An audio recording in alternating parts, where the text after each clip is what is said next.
Today on Investigate TV Plus, a city's water supply tainted with toxic chemicals. And now those who've lived there for decades face an uncertain future. How does it make you feel that you have these chemicals in your blood right now?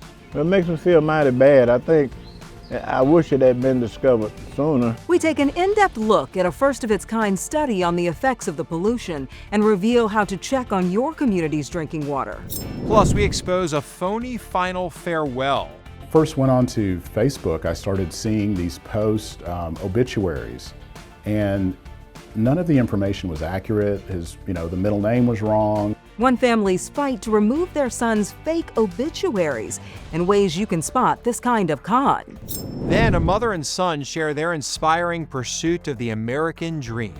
We did what we came to do with the United States, pursue the best education that her son could get. In-depth stories that inform and inspire. You're watching Investigate TV Plus. We rely on clean drinking water to survive, but for many families across the country, what's coming out of the faucet could be making them sick. I'm Lee Zurich. And I'm Tisha Powell. A 2024 study found more than 20% of the country's population may rely on groundwater containing detectable traces of per- and polyfluoroalkyl substances known as PFAS.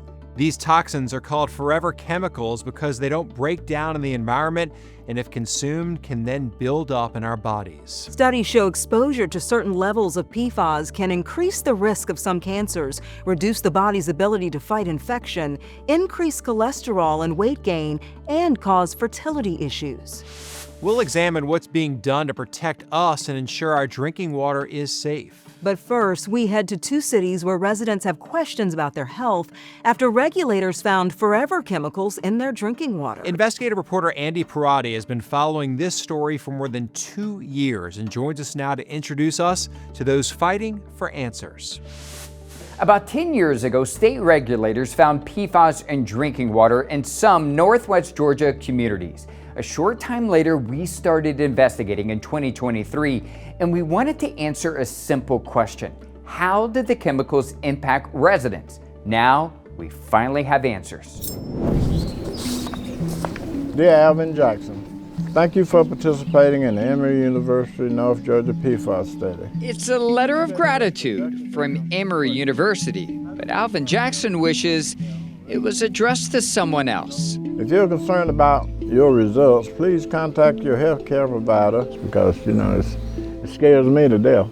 It's blood test results, part of a chemical exposure study Alvin took part in this past February, testing 177 residents for PFAS who live in Rome and Calhoun, Georgia, a toxin linked to numerous illnesses, including cancer. Alvin's results among the highest of all the participants. 2 nanograms per milliliter and below are considered safe. Alvin's blood, 141. How does it make you feel that you have these chemicals in your blood right now? It makes me feel mighty bad. I wish it had been discovered sooner. Does it make my life shorter? Does it make me vulnerable to disease? Alvin isn't the only one with elevated levels. Emory's study revealed nearly a quarter of all participants with PFAS levels so high, the National Academies of Scientists suggest getting additional medical evaluations, testing for cancer, hypertension, and thyroid disease. 76% of the participants with levels that could harm sensitive groups like children and pregnant women. They know that they have a chemical in their body they can't get rid of, and that's problematic. Dr. Dana Barr and Melanie Pearson are the Emory scientists who led this study. If you were a city leader or a state leader looking at these results in these two communities, would you be concerned? I would look for ways to try and reduce the exposure in these communities, definitely. I'm ready.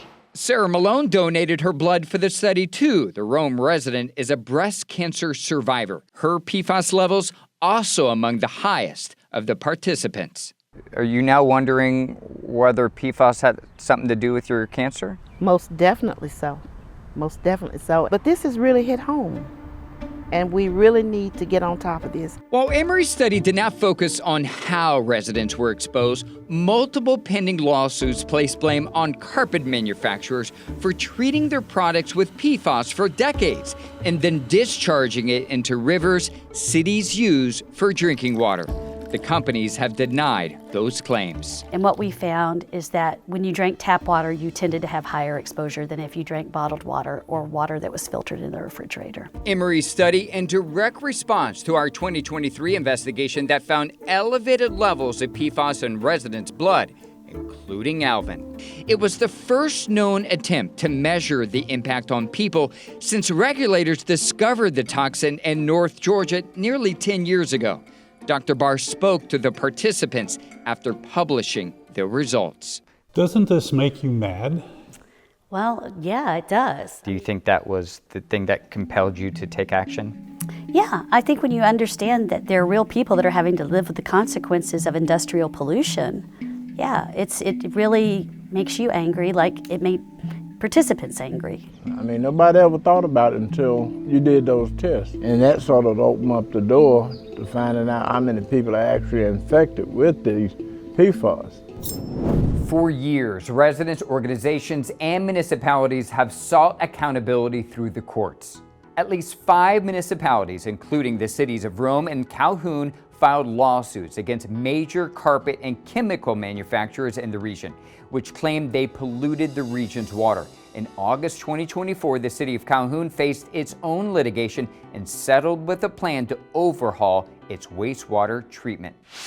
In 2024, the EPA established legally enforceable levels for certain PFAS in drinking water. The agency said it would give public water systems across the country until 2031 to update their facilities. The U.S. Geological Survey has an interactive map where you can view levels of PFAS in groundwater samples across the country. You can see how your region fares when it comes to water sample test. Head to InvestigateTV.com and search PFAS water. Still ahead, students wired for success. When that light bulb goes off and it's like, wow, this is really cool. To me, I think that's awesome. We show you how some schools are rethinking the ways students learn and embracing technology and problem solving.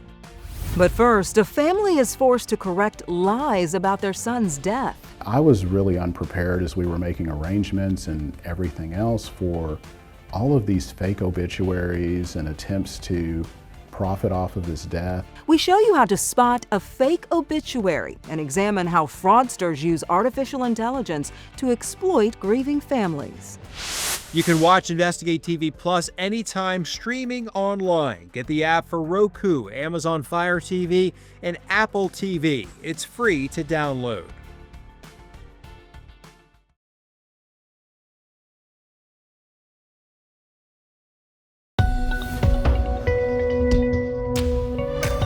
Helping a stranger in need is a powerful act, and one way to do that is by donating to charity. However, experts say criminals have found ways to take advantage of people's generosity.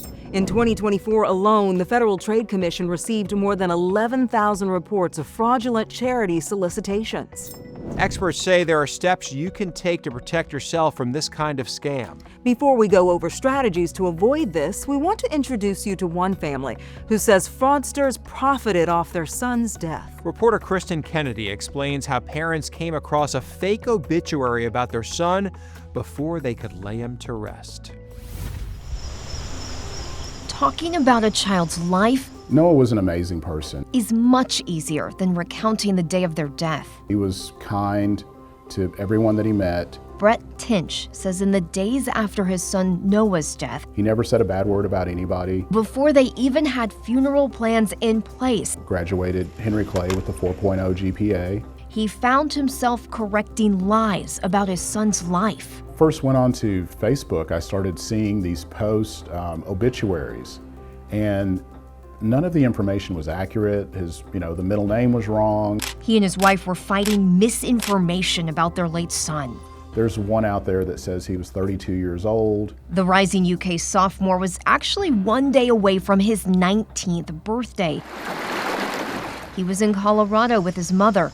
The family says he was helping grandparents clean out a property they had just sold, and he was doing what he loved, fly fishing. They believed that he had gotten a fly stuck in a rock and he had bent down to pick it up. He hit his head and lost consciousness and he drowned. The father of two wasn't planning on sharing those difficult details, but he knew he had to fight the fake facts with the painful truth. It's an unfortunate situation, and it's the last thing a family wants to deal with when a loved one has passed. Dr. Lisa Blue says Tinch did the right thing. The family's best strategy is to be proactive and control the narrative by posting an obituary on an official news site or a platform or funeral home website as soon as possible, asking their friends and loved ones to only share that content. Dr. Blue is the director of artificial intelligence strategies for Eastern Kentucky University. Unfortunately, you kind of have to have a thick skin while you wait for the process to unfold. This is not the first family she's seen fight fake obituaries. There are these automated scraping tools that go out and gather information from social media, local news sources, and public records. This information is then fed into generative AI, which creates this obituary-like content that often is filled with inaccuracies. She says the obits are published anonymously, some overseas, with no repercussions for inaccurate information. We found one for Noah Tinch on a site based out of Nigeria, another with a link to a defunct fundraising page. These fake obituaries are then published to these low-quality, high-volume content sites in the hopes of generating ad revenue. So the more odd these obituaries seem, the more likely they're going to get clicks, and every one of those clicks generates a small income stream for the poster. Income for an anonymous post at the expense of a grieving family. When you have a tragedy like this, there's just no way to prepare for it. And I was really unprepared as we were making arrangements and everything else for all of these fake obituaries and attempts to profit off of his death. The family has a verified GoFundMe raising money to honor Noah. The platform says it has a team of experts working around the clock to review fundraisers to prevent misuse. Dr. Blue did offer ways to protect loved ones' obits from being used to generate ad revenue. First, when you create an obit, use a funeral home's website or a reputable obituary platform like legacy.com. Then ask friends and family to share that link only. There is a way for Google to alert you if it comes across an obituary about your loved one. We have instructions on how to set that up and a guide to report a fake obituary on social media. Just head to InvestigateTV.com and search fake obits. Reporting in Lexington, Kentucky, I'm Kristen Kennedy. Still ahead, for one teen, chasing dreams of an education meant becoming bilingual. I knew how to pick up the language because good grades resulted in having a better future. We reveal his journey from Central America to one of the world's best universities. But first, classrooms across the country inspire students to explore their passion. I like the environment, helping out students and teachers and making sure everything is working fine. We take you to one school where hands-on learning can have a far-reaching impact. Our in-depth coverage continues. You can get connected to Investigate TV Plus on all social media platforms.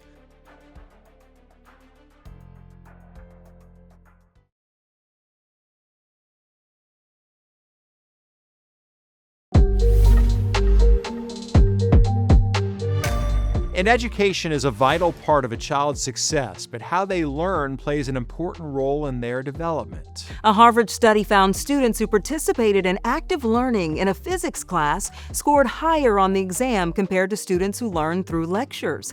Active learning is defined as any activity that requires students to recall, think about, apply, and verbalize concepts. In Virginia, you can find that inside Vernon Middle School's interactive medical lab. It equips students with the tools necessary to learn how to take blood pressure readings and CPR. That they're going to be able to get some hands-on experiences to say, I've been thinking about this, but now I think I know. So when they transition to the high school, they can then lean in even more. In some cases, this strategy doesn't just help students learn, it can have a greater impact beyond the classroom. Reporter Steve Harris takes us to a high school in St. Louis, Missouri to show us one example. At Lindbergh High School, every time a bell rings, A student fixes something. This one just needs to be calibrated. Behind the desk of the co-pilot program. It's real world. We help support the entire district as far as device repairs. That's Keith Lovelace. He's the technology internship coordinator. Here, staff electronic devices are serviced by students. Students will work on, for instance, MacBooks, iPads, Chromebooks, and Lenovo Windows computers. This program is about exploration, tech exploration for students. I like fixing everything.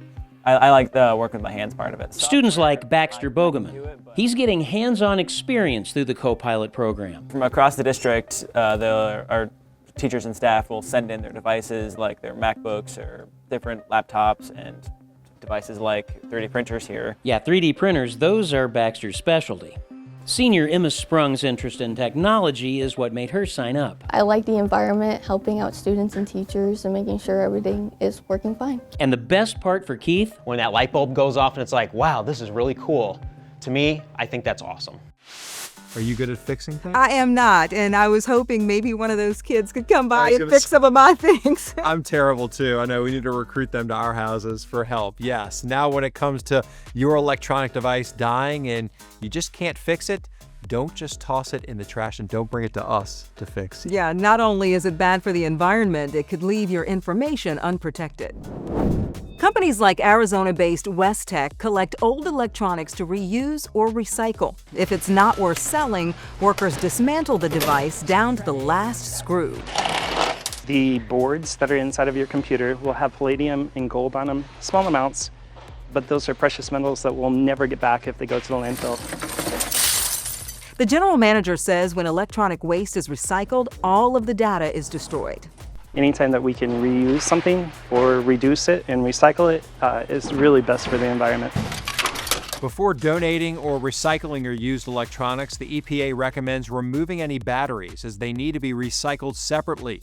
Lithium-ion batteries can overheat and spark fires on garbage trucks and inside waste processing facilities. If you're not sure where to take your old electronics, the EPA has a list of retailers and the types of devices they accept. You can also check with your city or county's waste management company for the next e-recycling event in your area. Still ahead, we introduce you to a mother and son who came to the U.S. seeking education and opportunity. When we saw each other in person, there was like this, no words were spoken, this mutual look at each other that, hey, we did it. We did it.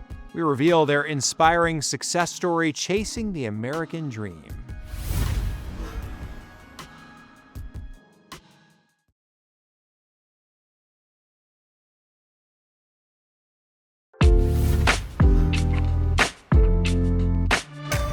A Louisiana high school senior fulfills a dream he had since moving to the U.S. from Nicaragua as a child. But he says it couldn't have happened without his mother's love and support. Reporter Andres Fuentes shows us his journey to the Ivy League.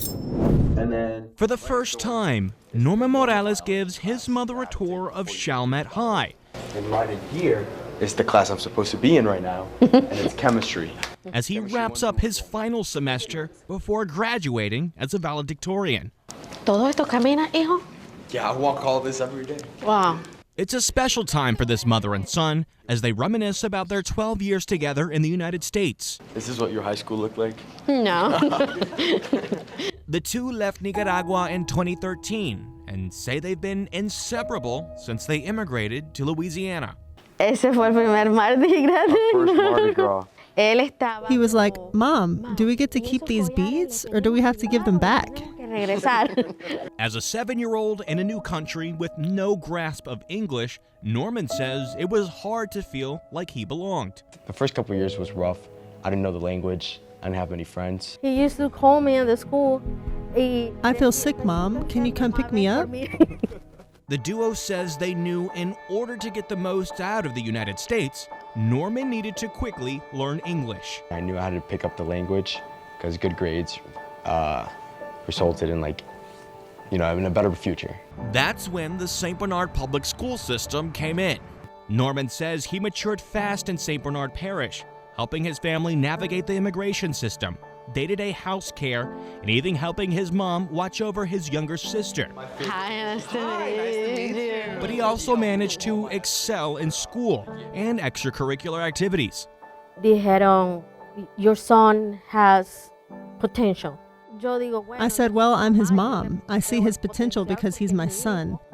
Pero nunca entendí I didn't quite understand how meaningful it was, what they were telling me. que me decían. Kathleen says she really started to understand when Norman began applying to colleges. And just like her son pushed her to learn English, Kathleen says she encouraged him to go for his dream, to study at an Ivy League school, specifically Yale University. He would say, Mom, you're dreaming too big. And I told him, because I know you can do it. Kathleen was right. In December 2024, Norman got this acceptance email to Yale. I just got into my dream school. Full ride, nothing to pay for. When we saw each other in person, there was like this, no words were spoken, this mutual look at each other that, hey, we did it. We did it. And we just gave each other the biggest hug. We did what we came to do at the United States, pursue the best education that her son could get. What I can even say, I feel happy. She says it's about the boy that she's raised and the man he's growing up to be. All of his fear is gone. He's now so brave, and now he doesn't stop. And as for Norman, he says he won't stop until he's able to repay his mother for everything that she's done for him. I just want to get in a position where I have a job that gives me the salary to be able to cover necessities for her and make her live in a place where she doesn't have to stress about paying the next bill or not making ends meet. Please record that and send it to me because I need it for proof. And that's it for us on Investigate TV Plus. I'm Tisha Powell. And I'm Lee Zurich. Thanks for watching.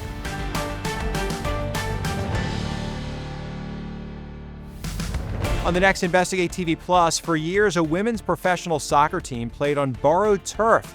But with a major investment, they're hitting new goals. Do you think there were people that doubted that at this new stadium, you guys would fill those seats? Oh, for sure. We examine how their success is fueling a rise in women's professional sports and inspiring the next generation.